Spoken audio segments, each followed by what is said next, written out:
Imaginez, on est il y a plus de 5000 ans. Devant nous, la grande steppe pontique, entre la mer Noire et la mer Caspienne. C'est une mer d'herbe à perte de vue. Et puis soudain, dans ce paysage immense et plat, quelque chose de nouveau apparaît. Des monticules de terre, des tertres funéraires, ce qu'on appelle des kurganes. Alors la grande question c'est, qui sont ces gens? Qui a bien pu construire ces milliers de monuments? C'est ce qu'on va explorer ensemble. On va plonger dans l'histoire de ce peuple que les chercheurs appellent les Yamnaya. Et pour ça, on va combiner l'archéologie, bien sûr, mais aussi la génétique et même la mythologie pour tenter de reconstituer leur monde. Bon, alors, pour bien comprendre qui étaient les Yamnaya, la première chose à faire, c'est peut-être de dire ce qu'ils n'étaient pas. Le mot Yamnaya, c'est ce qu'on appelle une culture archéologique. Attention, c'est un terme technique. Ça ne veut pas dire qu'ils avaient une conscience nationale, un drapeau, un hymne. Non, c'est une étiquette que les archéologues utilisent aujourd'hui pour regrouper des gens qui partageaient un mode de vie, des poteries et surtout des rites funéraires très similaires. Et leur signature la plus évidente, ce sont justement ces fameux kurganes. Des tumulus donc, qui recouvrent une tombe individuelle creusée dans une fosse. Et c'est de là que vient leur nom en fait. Dans les langues slaves, yama, ça veut dire fosse, tout simplement. Alors, comment est-ce que cette culture a connu un succès aussi explosif ? Eh bien, la réponse se trouve dans un package complet, un ensemble révolutionnaire de technologies et d'adaptations biologiques. Cette révolution, elle repose sur un trio gagnant en fait et parfaitement connecté. Le chariot, le cheval et une économie entièrement basée sur le lait. D'abord, le chariot. Et là, il faut vraiment voir plus loin que le simple transport. Pour eux, c'était littéralement une maison mobile. Il leur permettait d'emporter l'eau, les vivres, tout le nécessaire pour vivre loin des cours d'eau. En gros, ils ont transformé la steppe, qui était quasi inhabitable, en un gigantesque écosystème sur roues. Ensuite, le cheval. On pense tout de suite à la guerre, à la conquête, mais pour les Yamnaya, le cheval était avant tout un super berger.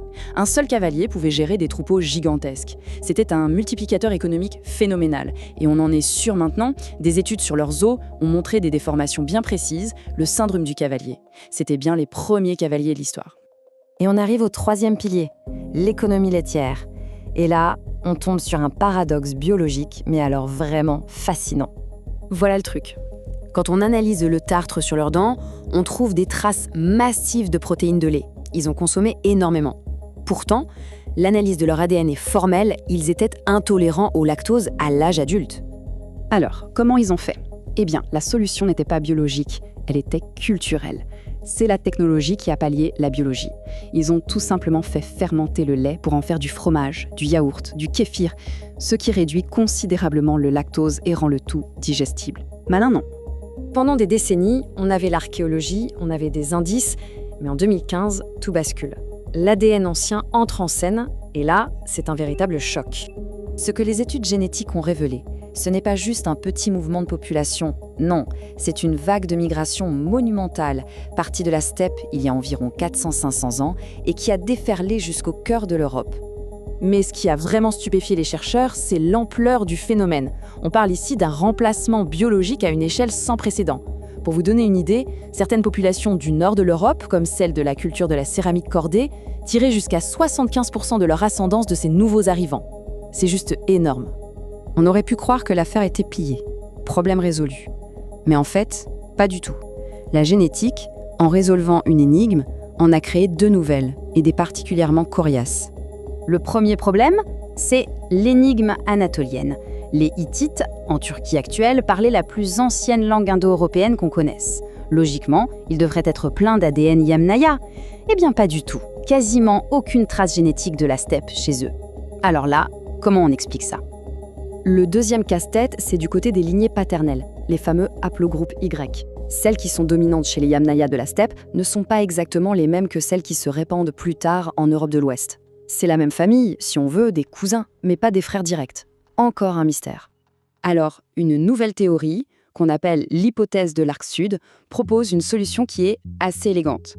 L'idée, ce serait que la source de tout ça ne serait pas les Yamnaya eux-mêmes, mais une population encore plus ancienne, située plus au sud, dans le Caucase. Une première branche de ce peuple serait partie très tôt en Anatolie, ce qui expliquerait les Hittites, et une autre branche aurait formé les Yamnaya, qui, bien plus tard, se serait étendue vers l'Europe. Dans ce nouveau scénario, le rôle des Yamnaya change un peu. Ils ne sont plus le point de départ, la source originelle, mais plutôt la deuxième vague.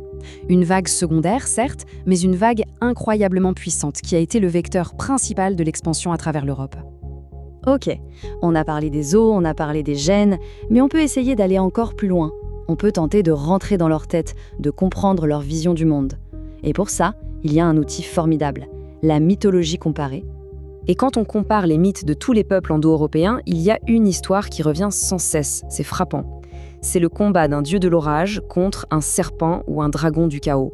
Pensez à Indra contre Vritra en Inde, à Thor contre Jormungand chez les Nordiques, ou encore à Zeus contre Typhon en Grèce. C'est toujours la même structure, l'ordre qui triomphe du désordre par une violence juste et nécessaire. Et il y a un autre mythe tout aussi central, celui du héros qui récupère du bétail volé par un monstre. Ça peut paraître anecdotique, mais c'est une justification idéologique parfaite pour le pillage. On ne vole pas les troupeaux des voisins? Non, on récupère ce qui nous revient de droit, on rétablit l'ordre. Le mythe n'est pas juste une histoire, il devient un moteur pour l'action. Donc, si on met tout ça bout à bout, l'histoire des Yamnaya, c'est la rencontre parfaite entre 3 éléments. Une technologie de pointe avec le chariot et le cheval, une adaptation biologique géniale avec la révolution laitière et une idéologie puissante, un ensemble de mythes qui leur donnait littéralement un mandat pour la conquête. Et ça nous laisse sur une dernière pensée, une question un peu provocatrice. Et si nos plus grands récits héroïques, ceux qu'on raconte encore aujourd'hui, l'histoire du héros qui terrasse le monstre pour restaurer l'ordre, si tout ça n'était, à l'origine, qu'une très belle histoire pour justifier le fait de prendre ce qui appartenait aux autres?